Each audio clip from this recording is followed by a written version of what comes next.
স্বজন হারানোর ব্যথা আমার থেকে বেশি আর কে বোঝে।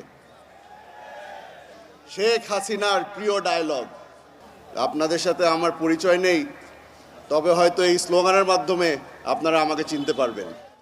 নারায়ে তাকবীর, নারায়ে তাকবীর, নারায়ে তাকবীর।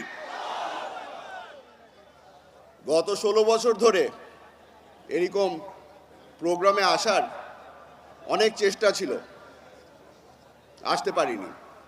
গত বছর এই অনুষ্ঠানেই আমরা যখন সিদ্ধান্ত নেই আয়োজন করব, লুকিয়ে লুকিয়ে প্রোগ্রাম করতে হয়েছে। আপনারা জানেন 16 বছর ধরে আমরা বারবার করে একটা কথা শুনে আসছি, গুম, খুন আর মামলা শেখ হাসিনার প্রিয় জিনিস। আমার পরিবারের আমার বাবা খুনের শিকার, আমি নিজে গুমের শিকার, আমার মা মামলার শিকার। হয়তো এখানে অনেকেই আছেন আপনারা যাদের পারিবারিক অবস্থা প্রায় একই। আপনাদের সকলকে ধন্যবাদ জানাতে চাই, আপনারা আমাদের পাশে দাঁড়িয়েছিলেন।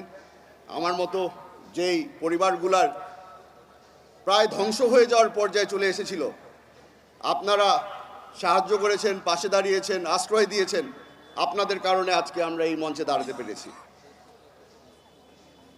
হয়তো আপনাদের সামনে যে কথাটা বলতে যাচ্ছি আপনারা অনেকবার শুনেছেন, স্বজন হারানোর ব্যথা আমার থেকে বেশি আর কে বোঝে।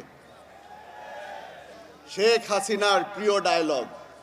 সপ্তাহে 2 বার করে শুনতে হতো, নাটকের চোখের পানি দেখতে হতো। চেষ্টা করতো উনি বাংলাদেশের মানুষকে নরম করার। তবে আমরা এই নাটক অনেকবার দেখেছি, চিনে ফেলেছি তাকে। বাস্তবতা হচ্ছে টিভির পর্দায় এসে সেই নাটক করত, ঘরে গিয়ে ঠান্ডা মাথায় মানুষজনকে গুম, খুন এই আদেশগুলা সে ঘরে বসে দিত। আপনারা আজকে এখানে এসেছেন কারণ আপনারা জানতে চান যে আগামীর বাংলাদেশ কিরকম হবে। আগামীর বাংলাদেশে আমরা যা দেখতে পাচ্ছি, সামনে কিছু বিপদ আছে।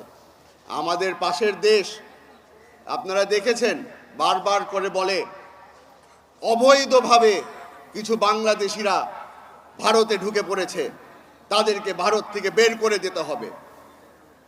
ক্ষমা করে দিবেন, তবে আমি তাদের সাথে একমত।